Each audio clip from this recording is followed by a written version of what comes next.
Hi, and welcome to Testify West Michigan. I'm your host today, and my name is Eric Effken. The purpose of Testify West Michigan is to report on how people's lives are being changed through different ministries and faith-based nonprofit organizations in West Michigan. This is a really special program, and today we are going to be featuring Bethany Christian Services. Bethany Christian Services is in not only right in the West Michigan area, but this is a global ministry. And I am joined today with Reva Schultz. Hi, Reva. Hello.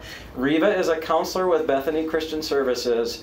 And our goal today is to let you know what Bethany does as an organization, and also to really be a source of hope and a resource for anybody. If you're viewing today and you yourself are going through an unplanned pregnancy in your life, or if you know somebody who is, and I think a lot of us do.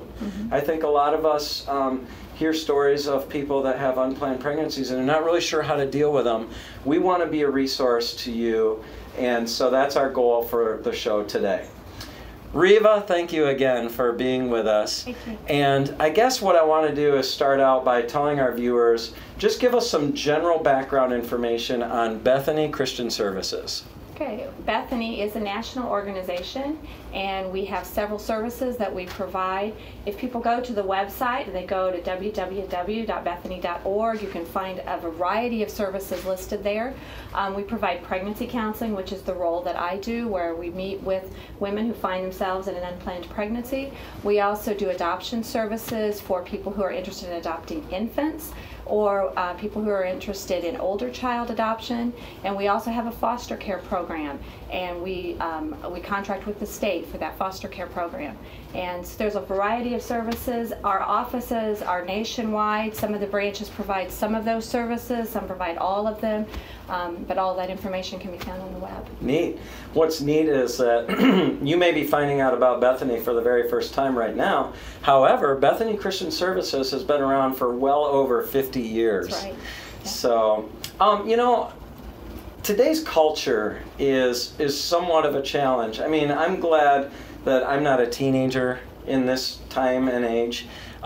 There's a lot of challenges facing especially young people. And I guess the thing that, you know, I'm hoping for too is to help people understand that if you make a mistake and you end up with an unplanned pregnancy, it's not the end of the world. Right. And that's why, you know, I think that has fueled Bethany from the very beginning, is to provide hope and to provide solutions for women who, you know, have unplanned pregnancies. Here's a funny thing, is that I went to the website, and I believe it was impregnant.bethany.org. And there were lots of questions there. And today what we're going to do is I want to walk through some of these questions, okay, Reva, that people have. And one of them that kind of surprised me, but this may not be as surprising to you, is that one of them was, how do I know if I'm pregnant? Now, if I'm pregnant, something's really, really wrong. But how often do you have people I know you said that Bethany isn't necessarily a pregnancy crisis center. So could you tell us how you differentiate yourself from the, you know, pregnancy crisis centers, and then also answer that question, you know, has anybody ever really asked you, how do I know if I'm pregnant or not? Well, we differ in that a lot of times that front door for the gals is oftentimes those crisis pregnancy centers or the pregnancy resource centers that you will find in just about every county here in Michigan. Okay. And a lot of times they'll go there to get that pregnancy test because they wonder, am I pregnant? I might be pregnant. They might be a little late with their period, or they might have other symptoms.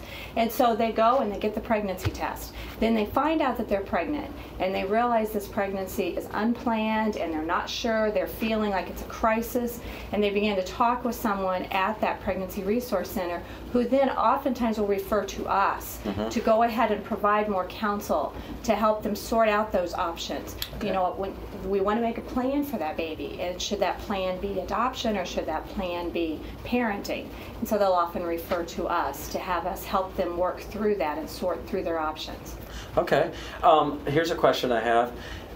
Could you break down for us in terms of maybe the age groups of people that you work with? Mm-hmm. For instance, do you know what percentage might be teenagers versus women maybe in their 30s? Mm-hmm. Do you have an idea of that? I don't have stats on that Right. specifically, but my youngest client was 13 and my oldest was 45. Okay. So I've worked with a variety of ages.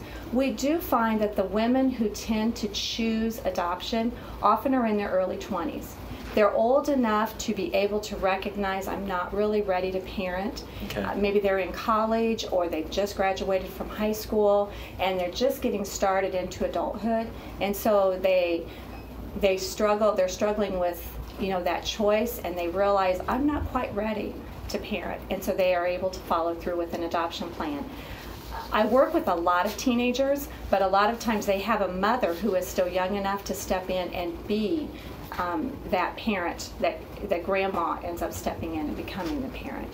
Before I get into some other specific questions, how do you connect with women that are facing this challenge?